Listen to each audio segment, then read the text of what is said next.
जय गुरु जी। गुरु जी के चरणों में कोटि कोटि प्रणाम। आई हुई सभी संगत को प्रणाम और आप सबका बहुत बहुत स्वागत है गुरु जी के सत्संग में। आइए संगत जी, आज के सत्संग की शुरुआत करते हैं और आज इनवाइट करेंगे मीनाक्षी बेदी आंटी को। मीनाक्षी आंटी आए और सत्संग शेयर करें। जय गुरु जी।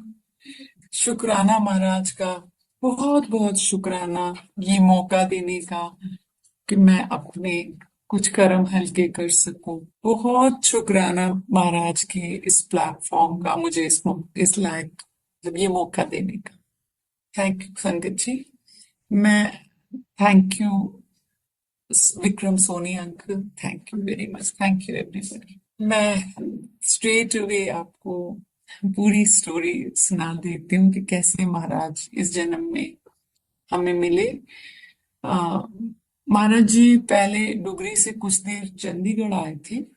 पहले वो पंचकुला में रहे और फिर 33 सेक्टर में रहते थे, एक प्राइवेट कोठी में। और जो मेरे ससुराल का घर था वो 36 सेक्टर में था। तो किसी ने, मेरी मदर इन लॉ के घुटनों में बहुत तकलीफ रहती थी, तो किसी ने मामा पापा को, हमारे मेरे फादर इन लॉ एयरफोर्स के काफी सीनियर ऑफिसर थे, रिटायर्ड, और किसी फौज के अफसर ने ही उनको बताया कि एक महापुरुष है 33 सेक्टर में है, वो काफी लोगों पे दया करते हैं और हीलिंग्स देते हैं, अब वहां जाइए। मेरे फादर लॉ तो बड़े कट्टर गुरसिख थे, वो गुरु ग्रंथ साहब के बड़े कट्टर फॉलोअर थे, तो उन्हें देहदारी गुरु के सामने सिर झुकाना बड़ा मुश्किल लगता था।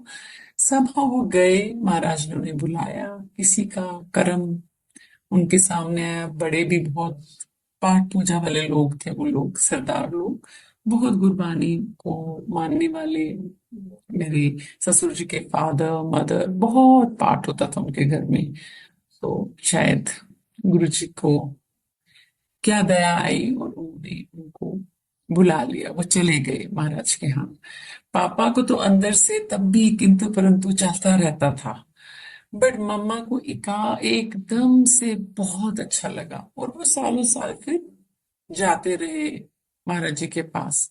लेकिन उन्होंने उस टाइम, मेरे फादर लॉ तो रिटायर्ड थे, लेकिन मेरे हस्बैंड अभी भी एयरफोर्स में सर्विंग थे और बिल्कुल जूनियर ऑफिसर थे। हम ही नहीं भूला, क्योंकि वो एज ऐसी थी मेरे हस्बैंड की कि मतलब वो हाई हॉर्स पे होता है ना जवानी में इंसान, कि किसी को कुछ नहीं समझना टाइप्स। तो सोचते होंगे कि इसको बोल दे कुछ और ये कुछ उल्टा पुल्टा बोल दे, वहां से हमें समझाने लगे कि तुम किस चक्रों में पड़ गए। उस टाइम में फॉल्स गुरु भी बहुत होते थे। तो मैं ये बात कर रही हूँ मिड 90s की। तो मामा पापा ने हमें कभी कुछ नहीं बताया था गुरु जी के बारे में, मेरे को और मेरे हस्बैंड को। तो कोई बेअदबी ना कर दे, कुछ अनाप शनाप बोल दे, तो बोला ही नहीं कभी भी कि हम ऐसे किसी महापुरुष के पास जाते हैं। ऐसे में क्या होता है संगत जी, मेरे हस्बैंड एयरफोर्स में ही पायलट थे, अभी भी हैं। तो उन्होंने, वो इंस्ट्रक्टर थे उस टाइम में, और वहाँ जो फ्लाइंग स्कूल है वहाँ का, वो एयरफोर्स का, वो इलाहाबाद में है, आजकल प्रयागराज जिसे कहते हैं। तो जब मेरे हस्बैंड इंस्ट्रक्टर थे और अभी वो अपने एक स्टूडेंट को सिखा रहे थे, फ्लाइंग जहाज में थे, जहाज में एक सीरियस खराबी आ गई। उन्हें अब कुछ समझ में आए कि क्या करें। उन्होंने आरटी कॉल दिया, अपने हेडक्वार्टर को इन्फॉर्म कर दिया बहुत फास्ट कि जहाज में खराबी आ गई है, उन्हें जहाज बंद करना पड़ेगा। वो उस हिसाब से बंद करेंगे जहाज तो थोड़ी देर में गिर जाएगा। तो उन्होंने एक दिमाग लगाया कि प्रयागराज में गंगा आसपास है, तो उसके पास आते ही स्विच ऑफ कर देंगे, ताकि उनकी मेंटल कैलकुलेशन से जहाज गंगा में गिर जाएगा, गैंजीज में। तो ये उन्होंने आर्टिकल देके जहाज बंद कर दिया। लेकिन संगत जी, जहाज उड़ता ही गया और जहाज सेफली लैंड हुआ, जहाज गिरा ही नहीं। और जहां मेरे हस्बैंड का नाम शौर्य चक्र के लिए गया, उन्हें लगा कि उन्होंने कर दिखाया है। एयरफोर्स का जहाज बचाया, एक को पायलट बचाया, अपनी जान बचाई। बहुत ये तब की एयरफोर्स में आपको बता रही हूँ, 27-28 साल पुरानी एयरफोर्स थी। तब ऐसा मीडिया नहीं था कि आज कहीं भी छींक भी मार दी और बातें बाहर चली गई। तब ये चीजें बहुत पर्दे में रखी जाती थी, बहुत सोच समझ डिस्क्रिशन से अंदर की बातें बाहर होती थी। अगर जहाज में कोई खराबी आ गई, कुछ आ गई, कि बाकी बच्चे भी हैं, यंग पायलट हैं, उनका मनोबल इफेक्ट होता है। बहुत चीजें होती हैं जो एयरफोर्स अंदर ही रखते थे। तो इन चीजों में बहुत सीक्रेसी मेंटेन होती थी, ये बाहर नहीं होती थी बातें एकदम से। तो मेरे हस्बैंड बड़े खुश कि उनका बड़ी वाहवाही हुई, उनके सीईओ को पता था, यूसी को पता था, इनकी साइटेशन गई, उन्हें लगा कि मुझे तो अब अवार्ड मिलेगा। लेकिन संगत जी, जब अवार्ड का टाइम आया तो सरकार ने वो साइटेशन रद्द कर दी और बोला कि ये साइंटिफिकली मुमकिन नहीं है, साइंस के सारे लॉज फेल करता है, तो ये झूठी साइटेशन है। मेरे हस्बैंड को बहुत बुरा लगा। वो कहते नहीं भाई झूठी, मेरा तो गवाह है जो मेरे साथ लड़का बैठा था, मेरा सीईओ गवाह है कि मैंने कोई झूठ की फिक्टिशियस साइटेशन नहीं है, ये मेरे साथ हुआ है। और वो तब तक अपने को श्रेय दिए जा रहे थे, मैंने जहाज लैंड किया है, मैंने ऐसा किया है, मैंने वैसा किया है। मेरे हस्बैंड को कुछ नहीं मिला। ये संगत जी, मैं आपको ये बात थोड़ी बाद की बता रही हूँ। उससे पहले क्या होता है कि मेरे हस्बैंड जो है, मेरे फादर फाइटर पायलट थे, और मेरे हस्बैंड बड़ा लड़ भिड़ के अपने माँ बाप से एयरफोर्स उन्होंने ज्वाइन की। वो भी पायलट बने, फाइटर पायलट तो नहीं बने मगर पायलट बने। तो माँ की मर्जी के खिलाफ, मदर उनके हार्ट पेशेंट थे, तो वो कहते थे उनको कि देख, मैं जिंदगी भर, एक तो तेरे फादर की वजह से स्ट्रेस में रहती थी, अब तूने भी यही प्रोफेशन ले लिया, तो बड़ा लड़ भिड़ के बने थे पायलट। तो ऐसी कोई चीज तो वो कभी भी अपने पेरेंट्स से डिस्कस नहीं करना चाहते थे। मैं उनको बोलना चाहते थे कि बीमार माँ मेरी फिर फिक्र में ही रहेगी कि आज तो तू बच गया, दोबारा बचे ना बचे, तू क्यों इस प्रोफेशन में गया। तो मतलब वो नहीं चाहते थे कि पेरेंट्स को कभी कुछ पता चले। लेकिन जब ये वारदात हुई थी, उसके कुछ दिन में पापा का फोन आता है मेरे हस्बैंड को और बोलते, सरताज की होया सी। तो चोर की दाढ़ी में तिनका। मेरे हस्बैंड को लगा इनको कहीं से पता चल गया है। तो उन्होंने बोला कि अब तो पता चल ही गया है, बोलना पड़ेगी। सर पापा, all is well that ends well, सब कुछ ठीक है, थोड़ा जहाज में खराबी आ गई थी, सब कुछ संभल गया, मैं आपके सामने हूँ, कुछ नहीं हुआ। तो लेकिन मेरे हस्बैंड को अंदर से बड़ा गुस्सा आया कि भैया ये चीज लीक कैसे हुई है। एयरफोर्स की चीजें, अंदर की बातें तो ऐसे लीक होती नहीं है। वो मेरे बूढ़े माँ बाप तक ये खबर किसने पहुंचा दी। तो अब मेरी माँ उनकी रातों की नींद उजड़ जाएगी।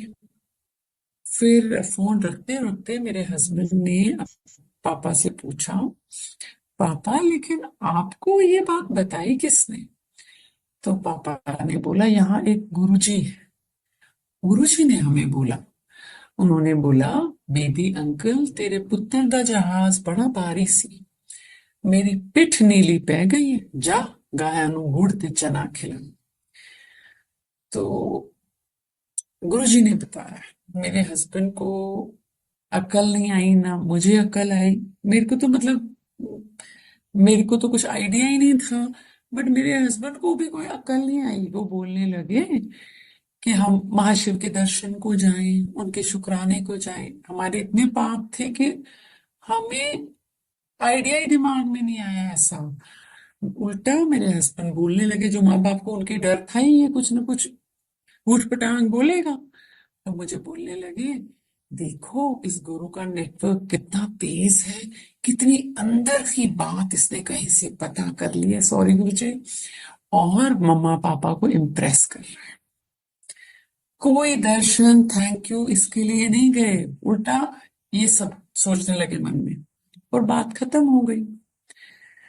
संगत जी, इससे पहले हाँ, मम्मा पापा के साथ भी एक चीज हुई थी कि एक बारी उन दिनों गुरुजी को सब लोग राखी बांधते थे। लेडीज रक्षाबंधन को।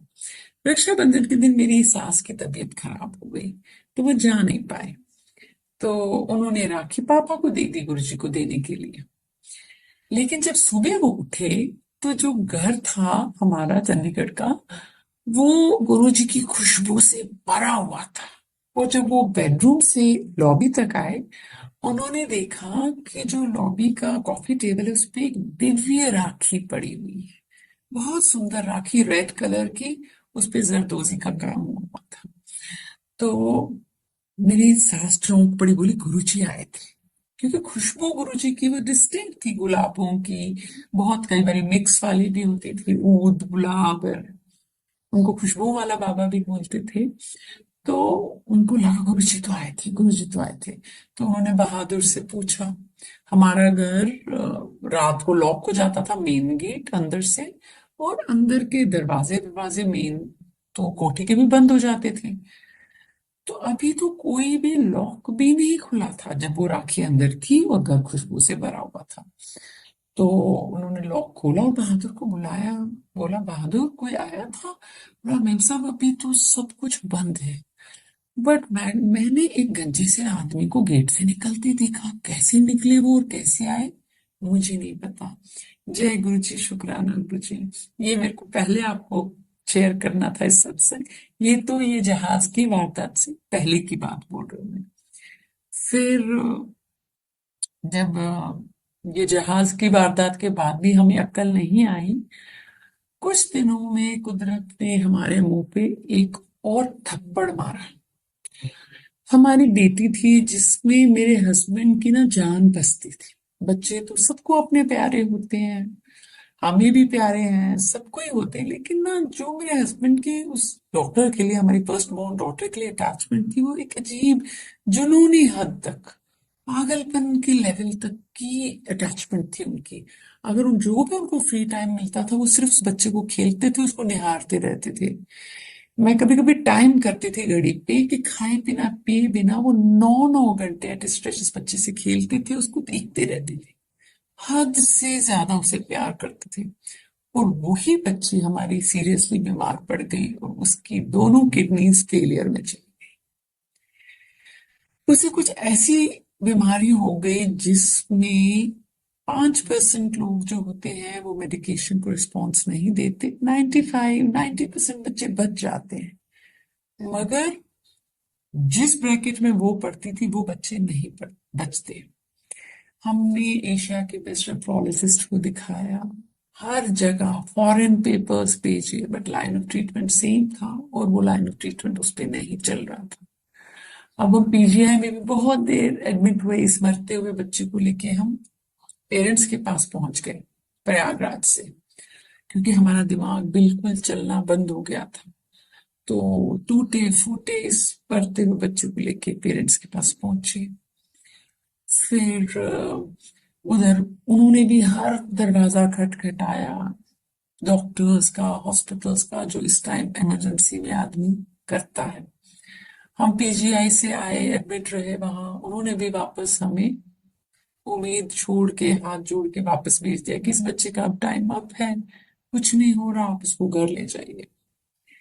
उस टाइम मेरे हस्बैंड का जो जवानी का करारापन, वो अहंकार जो उनके अंदर था, वो आंसुओं के रास्ते बिल्कुल टूट के चूर चूर हो गया था।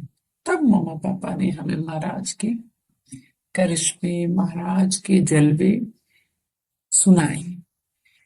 उसमें ये राखी का सत्संग भी सुनाया था। जब बाद में महाराज के पास मुझे लेके गए तो महाराज ने मेरे सामने भी बोला मम्मा को, बेटी आंटी वो टेलीपैथी का सत्संग सुनाओ, कि जब तू मुझे याद कर रही थी तो मैं रखड़ी लेके कैसे तेरे पास पहुंच गया था बिना टेलीफोन के। तो वो रखड़ी वाले सत्संग को महाराज टेलीपैथी वाला सत्संग बोले।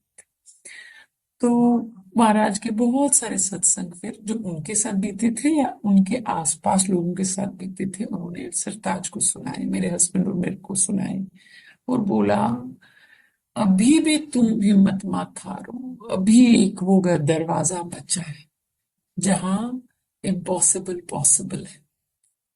तब तक हमारे महाराज पहुंच गए थे एम्पायर स्टेट दिल्ली। हमने वो बच्चा उठाया, कार में हम दिल्ली की तरफ निकल पड़े और एम्पायर एस्टेट पहुंचे। जब मैं हम नीचे उतरे, फिर महाराज जी ने वाइट एक बड़ा रिगल चोला पहना था, जो मेरे महाराज के पहले दर्शन थे। तो ताती वाव शब्द चल रहा था बैकग्राउंड में, दिमाग में बहुत कुछ चल रहा था।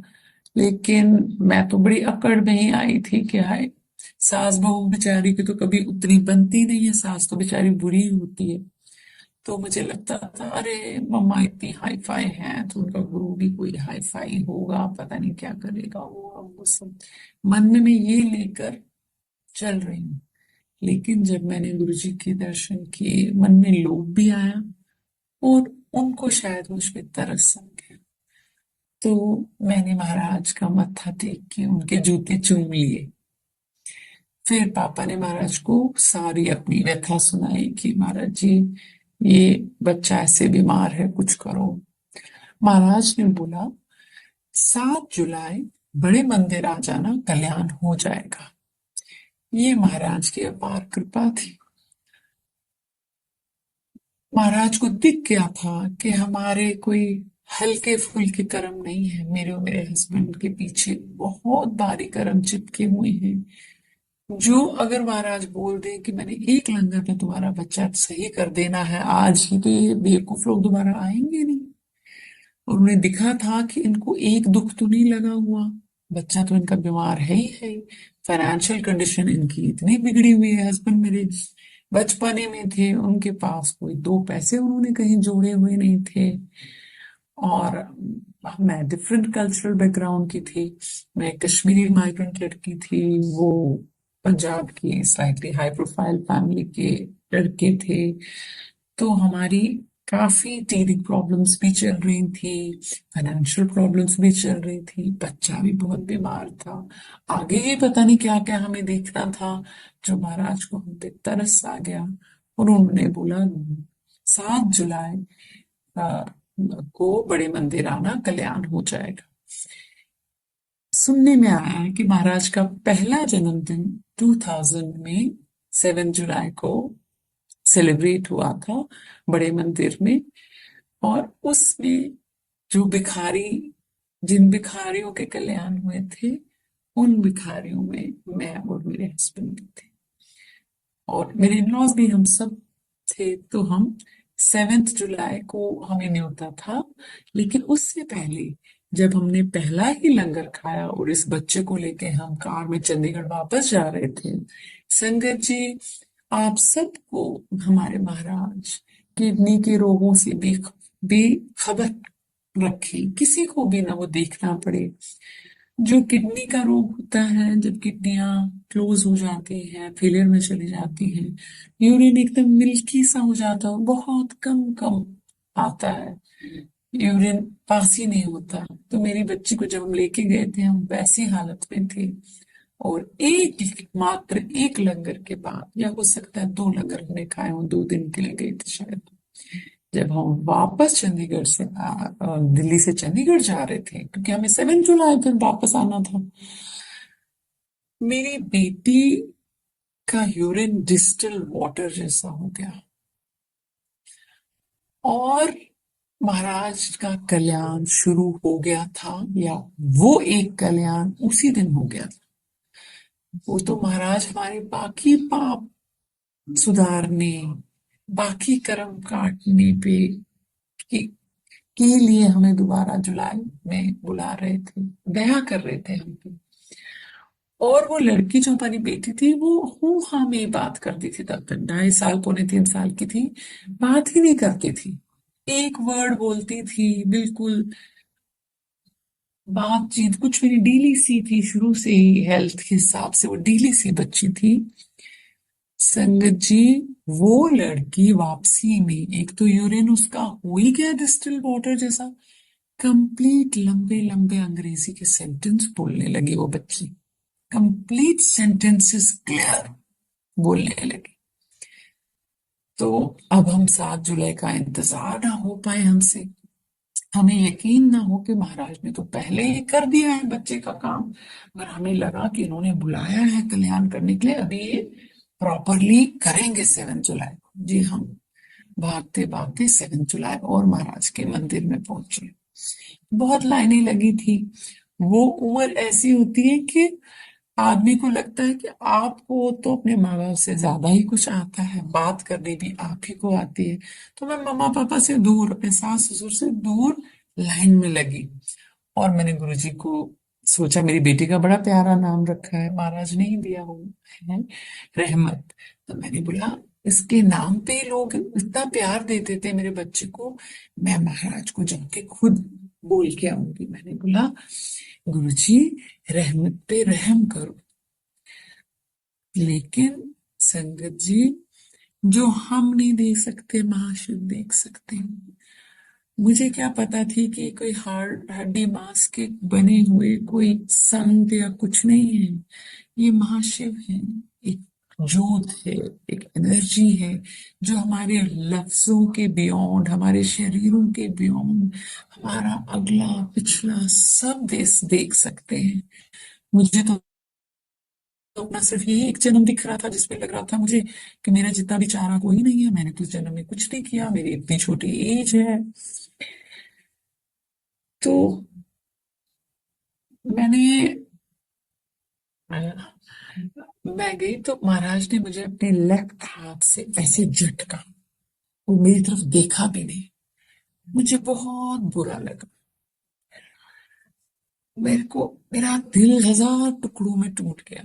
तब मुझे ये पता नहीं थी कि जो मुझे अब लगता है, गुरु जी भगवान है, गुरु जी कोई गुरु नहीं है। गुरु जी तो अंदर बैठे हुए इस देह में स्वयं परमात्मा है। जब हमको न्योता देते हैं एज गुरु और गद्दी पे बिठाते हैं तब वो गुरु हो जाते हैं। तब वो तरस खा के हमारे कर्जे काटते हैं। लेकिन जब वो दिल पे अंदर बैठे होते हैं तब वो परमात्मा होते हैं। उनसे कोई भी थॉट कुछ भी नहीं छुपा। जो मेरे अंदर के परमात्मा गुरु जी ने देख लिया कि इसका दिल तो बहुत टूट गया और इसको समझ नहीं आ रही कि मेरा वे ऑफ फंक्शनिंग क्या है, मैं मैं किन तरीकों से कल्याण करता हूँ। तो महाराज को दया आई तो उन्होंने जल्दी से किसी संगत को मेरे पास भेजा। अनजान संगत, तो मुझे बोलने लगे आप इतने उदास क्यों हैं। मैंने बोला कि मेरा मेरा बच्चा बीमार है और इन्होंने मुझे झटक दिया है। ये मेरे को पता नहीं, इनको मैं पसंद नहीं आई, शायद ये मेरी बेटी को शायद ठीक ना करे। तो उन संगत ने मुझे बोला, मुझे ये पता नहीं थी संगत जी कि महाशिव जब एक आंख उठाते हैं, एक हाथ का इशारा करते हैं, तकदीरें बदल जाती हैं। सूरज उगते हैं, सूरज डूबते हैं, उनकी एक एक पलक पलक ऊपर करने और नीचे करने से मुझे ये समझ नहीं आ रहा था कि महाशिव के एक हाथ के इशारे से मेरी तकदीर बदल रहे हैं वो।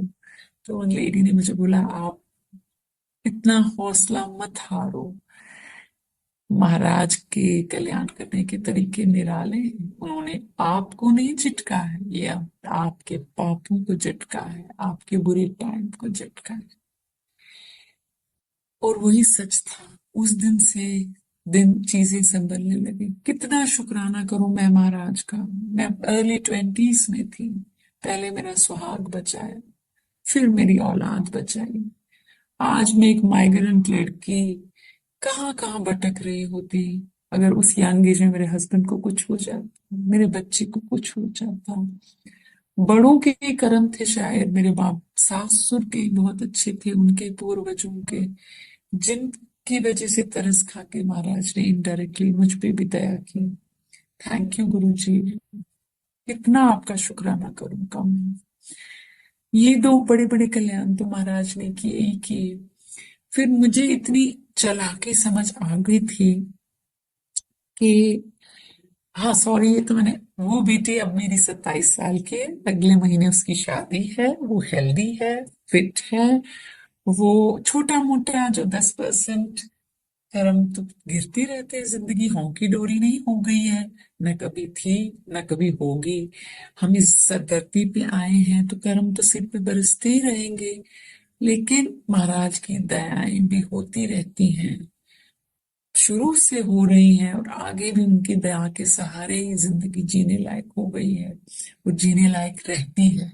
उस लेवल तक महाराज जाने नहीं देते जहां उनकी जीव सह न सके कर्मों को। महाराज का हाथ मिल गया है तो जिंदगी, कभी जिंदगी में डूबने के हालात नहीं आते, चाहे भवसागर में बड़े गोते लगते रहते हैं। महाराज का बहुत शुक्राना कि वो बेटी आज मेरी जॉब भी करती है, उसकी शादी भी हो रही है, वो फिट और हेल्दी लड़की हो गई। बाद में तो मैं ये पार्ट बोलना ही आपको भूल गई। महाराज ने उसे भी ठीक किया, हस्बैंड को भी जीवन दान दिया, सर्विस में भी महाराज ने उनका हाथ पकड़ा है, आगे भी पकड़ते रहे। उनका की बहुत दया है।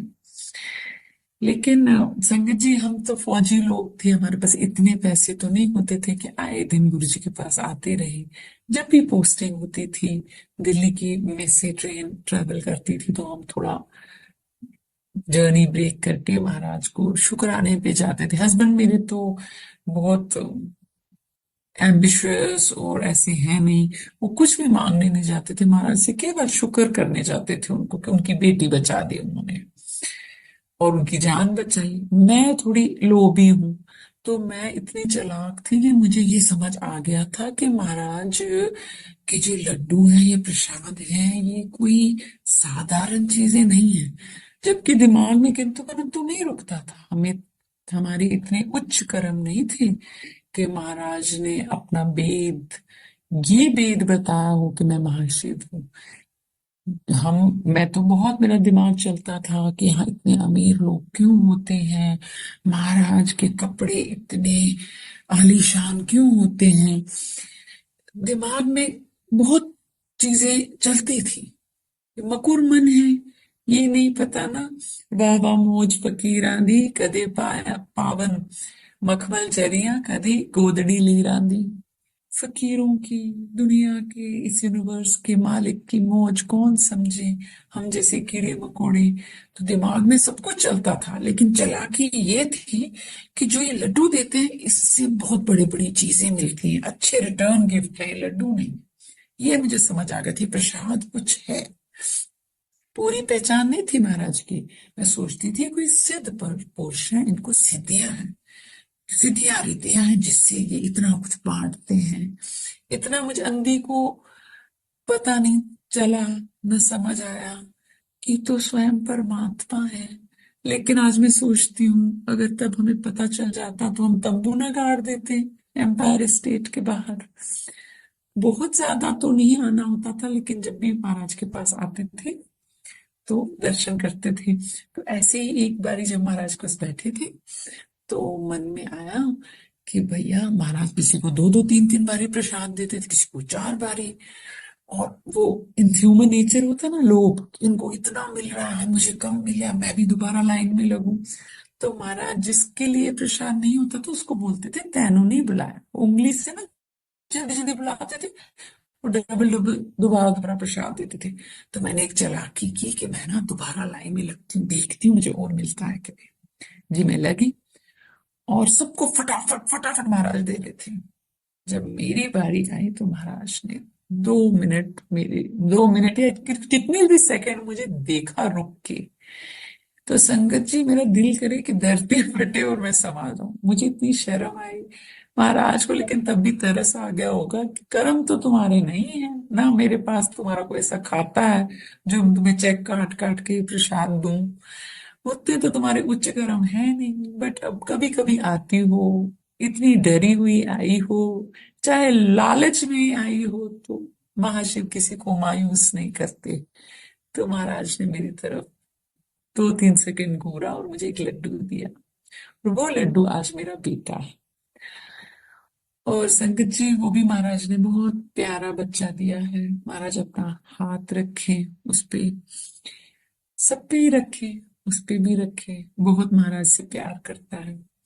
और वो बेबी होने के बाद तो मेरे घर में मेरे सास ससुर का खुशियों का कोई ठिकाना न रहे। वो हमारे पास जितना पहले आते थे, उससे ज्यादा आने शुरू हो गए। वो चंडीगढ़ में रहते थे, हमारी अलग अलग जगह पोस्टिंग होती थी। एक ऐसी पोस्टिंग हमारी हुई संगत जी, जोधपुर। जब जोधपुर पोस्टिंग हुई तो हम इस बेबी को लेके, मेरे बेटे को लेके और मेरे इन लॉज को लेके हम लोग एक दिन रात को रेस्टोरेंट गए। जब हम रेस्टोरेंट गए रात को, वहां खाया पिया, बातें बातें करी, तो बीच में मैं बेटे का डायपर लेने कार में गई और कार की चाबी मैं कार के दरवाजे में भूल गई। संगत जी, वो चाबी किसी ने चुरा ली। जब वो चाबी किसी ने चुरा ली, जब मुझे होश ही नहीं, जब जाने का टाइम आया वापस घर, जनवरी का महीना था, बहुत ठंड थी रात के समय और बहुत लेट हो चुके थे, 10-11 बजे थे रात के। महाराज जी माफ करना अगर मुझे एग्जैक्ट टाइम बताऊं, मैं कुछ गलत ना बोल रही हूँ, तो मगर लेट नाइट थी। तो हम जब कार में बैठने गए, कार बंद और चाबी गायब। अब हम क्या करें, we were in the middle of nowhere, मतलब बहुत हाईवे पे थे कहीं। पब्लिक ट्रांसपोर्ट भी बंद हो गया था, रेस्टोरेंट दुकानें आसपास की बंद। अब हमें समझ नहीं आया हम क्या करें। मेरे हस्बैंड ईमानदार से फौजी अफसर बोलने लगे, भाई ये चाबी किसी ने चुराई है। और हमने अपने बच्चे के कपड़ों में 100 बारी चेक किया, दोनों बच्चों के कपड़ों में, अपने कपड़ों में। घंटा 1.5 घंटा तो हमें ऐसे ही वहीं लग गया कि अब करें तो करें क्या। बूढ़े माँ बाप, छोटे छोटे दो बच्चे, बीवी, इन द एक बियाबान जगह पे, रास्ते पे स्ट्रैंडेड। अब मेरे हस्बैंड को समझ नहीं, इतने में वहां पब्लिक ग्रामीण सेवा टाइप कोई चीज आई, उसको कौवा कौवा कहते थे राजस्थान में। तो मेरे हस्बैंड ने मेरे इन लॉज को, मुझे और बच्चों को चढ़ा दिया उस पे और बोला तुम लोग चले जाओ, मैं तो अपनी कार नहीं छोड़ के जाऊंगा। अगर मैं गया तो जिसने कार चुराई है चाबी वो तो पुर हो जाएगा कार लेके। भैया मेरे पास तो कुछ भी नहीं है, ये कार ही है। तो संगत जी के हमने उनको उधर ही छोड़ा, हम चले गए घर, किसी तरीके से कांच वांच तोड़ के हम घर के अंदर घुसे। लेकिन संगत जी, जो कार की डुप्लीकेट चाबी थी वो पिछली पोस्टिंग में खो गई थी, वो भी नहीं थी घर में। अब मुझे समझ ना आए कि मैं अपने हस्बैंड को कैसे हेल्प भेजूं, कैसे हेल्प भेजूं, कुछ समझ ना आए।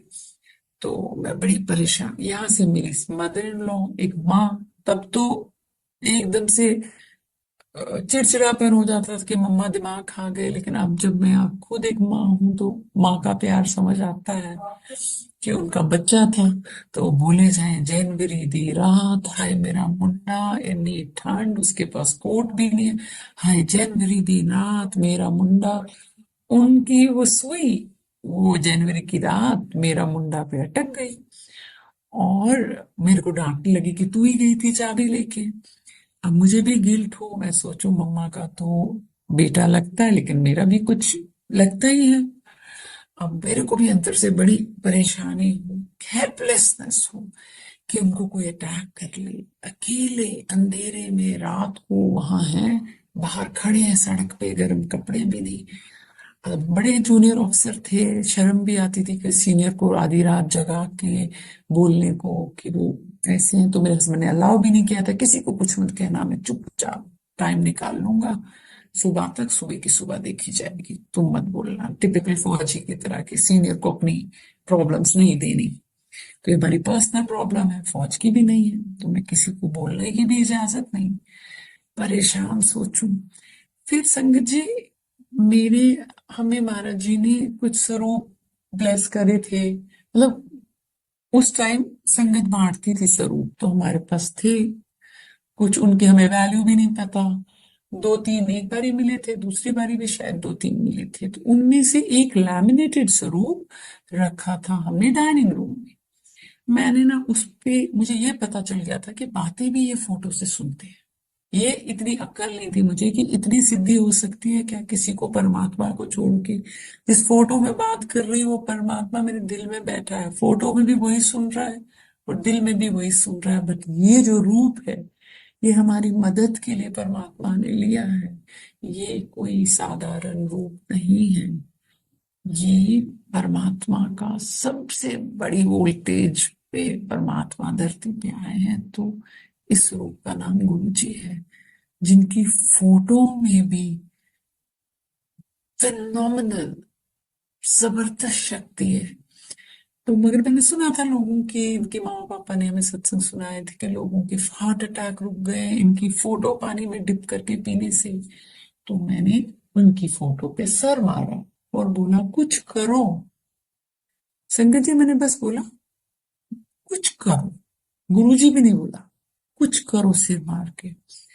और थोड़ी देर में छन करके एक चाबी के छल्ले की गिरने की आवाज आती है।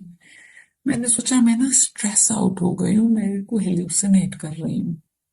तब भी मैंने मजाक किया गुरुजी की फोटो से और बोला गुरुजी आपने चाबी तो नहीं फेंक दी। फिर मैंने बोला मैं ना स्ट्रेस से पागल हो रही हूँ, ऐसे थोड़ी होता है कि चाबी फेंक देंगे, क्या हवा से चाबी गिरेगी। और मैं अपना काम वहां यहाँ करने लगी कुछ घर में। इतने में मेरी बेटी की रोने की आवाज आई दूसरे रूम से। तो मैं उसको चुप कराने गई कि बेटे आप क्यों रो रहे हो।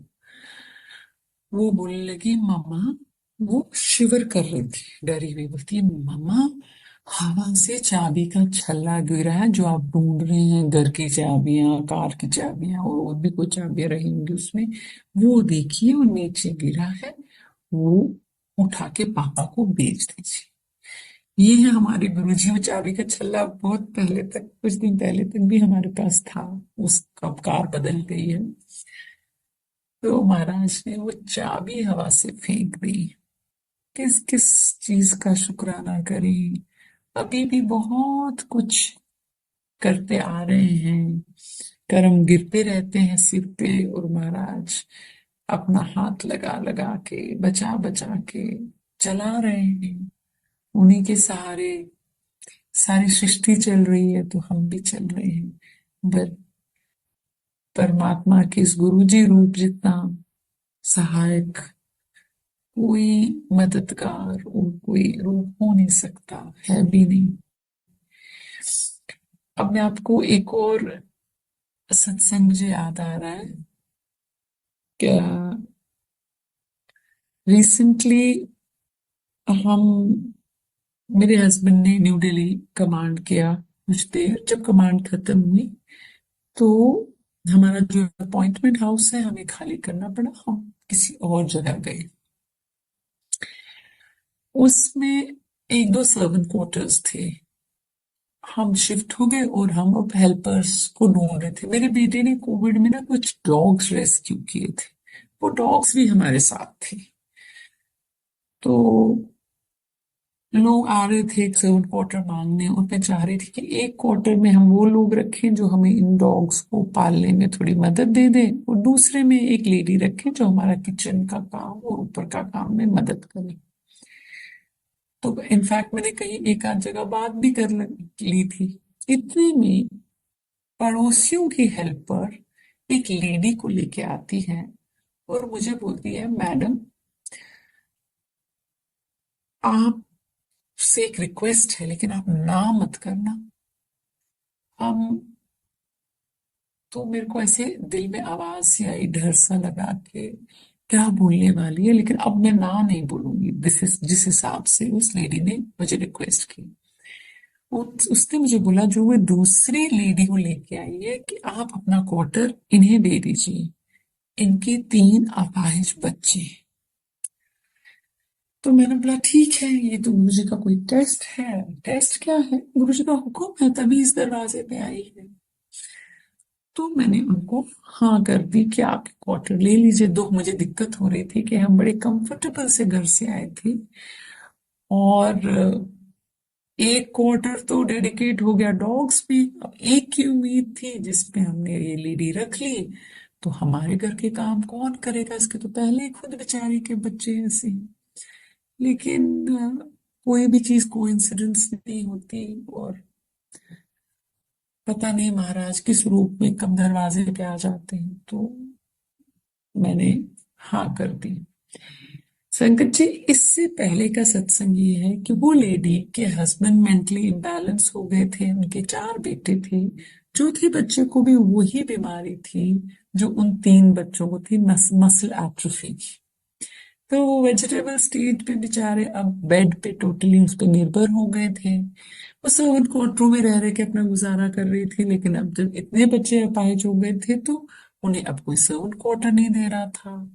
तो बेचारी किराए पे रह रही थी, अब किराया भी नहीं दे पा रही थी, तो बहुत दिनों से कर्जा जमा हो गया था, तो उनको उधर से भी शंट कर दिया गया था। किराए वाली लेडी ने बोला कि अब भैया मेरा घर खाली करो, वो भी कोई गरीब औरत रही होगी, तुम किराया भी नहीं दे पा रहे हो, हस्बैंड तुम्हारे का ये हाल है, और बच्चे भी बीमार है, तुम काम पे भी नहीं जा पाती, तो भैया मेरा घर खाली कर दो। वो लेडी बेचारी किसी कूड़ेदान कोई एरिया ढूंढ रही थी कहीं नांगल में, कि वहां वो मैट्रेस डाल के इन अपाहिज बच्चों को रख देगी, अब होमलेस।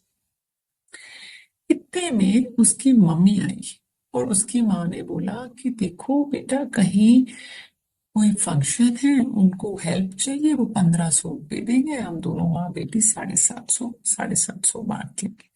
तब तो वो इतनी हताश हो चुकी थी, और उसका वो इम्बैलेंस हस्बैंड बोलने लगा नहीं ये नहीं जाएगी। बट समा उसकी माँ जबरदस्ती उसको लेके गई। अभी ये लोग घर खाली करने का सोच ही रहे थे, तो वो सोचा कि एक दिन पहले जाके चलो 1500 मिल जाएंगे, वो ले आएंगे। ये गए, इन्हें पता नहीं था कि उस घर में गुरुजी का सत्संग होने वाला था, हो रहा था, मतलब इसी सिलसिले में उनको हायर किया गया था कि बर्तन शर्तन धो देंगे, सेवा कर लेंगे, थोड़ी मदद करेंगे लंगर बनाने में। उस लेडी को समझ नहीं आया, उसने बोला कि मैंने सोचा कि कोई गुरु आएंगे, यहाँ तो कोई आया ही नहीं। और वो गद्दी पे नमस्कार करने भी नहीं गई, क्योंकि उसे भगवान से बहुत गिला हो गया था, भगवान से बहुत वो एक चिढ़ हो गई थी कि मेरे तीन बच्चे अपाहिज कर दिए, चौथे को भी वो बीमारी है, वो भी बेचारा कभी भी गिर सकता है। तो भगवान से बहुत नाराज थी, वो किसी गुरु देवी देवता मंदिर कहीं नहीं जाती थी, ना सिर झुकाती थी। तो इन्होंने इसे बोला कि लंगर खा लो, उसने हार्डली आधी रोटी खाई, लंगर भी नहीं खाया, प्रसाद भी नहीं लिया, अपने पैसे ले लिए। सेवा खत्म होने के बाद ऊपर दरबार में मत्था टेकने गई नहीं थी, ये सेम लेडी जिसके तीन बच्चे अपाहिज थे। लेकिन बस वो रसगुल्ले उसे बड़े पसंद है, प्रसाद के थोड़े रसगुल्ले घर ले गए अपने बच्चों के लिए, और उन्हें जाते जाते उसे एक गुरुजी का ब्रेसलेट दिया। उसे ये पता नहीं थी कि उस छोटे से स्वरूप से कैसे हेल्प आने वाली है। 2 दिन पहले उसके घर महाराज का स्वरूप पहुंच गया, महाराज का थोड़ा सा प्रसाद उसके मुंह लग गया था। संगत जी, इतने में ही मेरे पड़ोस की मेड ने उसे फोन किया और बोला कि यहाँ कोई मैडम लोग आए हैं जिन जो कुत्ते रेस्क्यू करते हैं, अगर वो कुत्ते रेस्क्यू करते हैं तो आप तो इंसान हैं, आपको भी शायद वो क्वार्टर में रख ली, आप इधर आओ। तो फिर वो लेडी मेरे दरवाजे पे आई, और उस पड़ोस की मेड का भला हो, उसने बोला कि मैडम आप एक फेवर कर दीजिए, अब नो नहीं कहेंगे, आप इनको अपने क्वार्टर में जगह देंगे। तो वो मैं नहीं थी, वो महाराज थे, महाराज का प्रसाद था, महाराज का स्वरूप था, जो ब्रेसलेट के रूप में उसकी हेल्प के लिए पहुंच गया था, उस पे तरस खा के। तो उसे वो फोन आया, तब वो हमारे दरवाजे पे आई, तब महाराज ने थॉट मुझे डाला कि आपको इसको अपने क्वार्टर में रखना है। अब संगत जी क्या होता है कि अभी हम 1 जुलाई को शिफ्ट हो गए थे, 7th को महाराज का बर्थडे था, और हमारी हस्बैंड वाइफ की कोई डिटेलिंग हो गई थी, कोई फॉरेन डिग्नेटरी आए थे, हम दोनों वहां गए। मैंने अपने हस्बैंड को बोला, बेटे को बोला कि बेटा तू ही कोई भोग चढ़ा देना महाराज को, थोड़ा कड़ा प्रसाद बना के, आज उनका बर्थडे है। और स्वरूप रख दिया गद्दी पे। जब ये हेल्पर आई तो इसने वो देखा, वो बोले ये कौन है, तो बोले ये हमारे गुरु हैं। मैं किसी गुरु को नहीं मानती, आपको चाहिए, मेरे पास इनका ब्रेसलेट का एक लॉकेट है, मैंने फेंक के रखा, मैं नहीं पहनती। तो मैंने बोला कहाँ फेंका है तुमने, कहीं फेंका होगा घर में। वो मेरे को खुश करने के लिए वो लॉकेट लेके आई। मेरे को तो लगा मुझे खजाना मिल गया, लेकिन मेरे मन में गिल्ट हुआ कि मैं कैसे रख लूं ये। इसे पता ही नहीं है कि ये एक लॉकेट नहीं है। ये किन का स्वरूप है जिससे इतनी मदद इसकी हो सकती है? तो मैंने बोला हाँ मैं ये लॉकेट रख लूंगी, तुम मत पहनो, मत फेंको। जो लॉकेट लगा हुआ था ब्रेसलेट में, मगर तुम ना एक स्वरूप ले जाओ, इनका रखोगे घर में?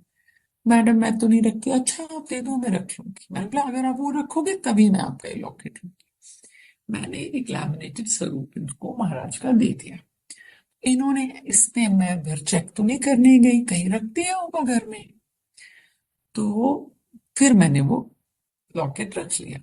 फिर उसने मुझे कहानी सुनाई कि हाँ इनके, मैं गई थी सत्संग में जिस दिन, मुझे एक आध दिन पहले बेघर होना था, और मैं कूड़ादान के बाहर जगह देख के आई थी अपने बच्चों को लेने। उसी दिन तो मैं गई थी, इनका किसी ने सत्संग किया मैडम जी।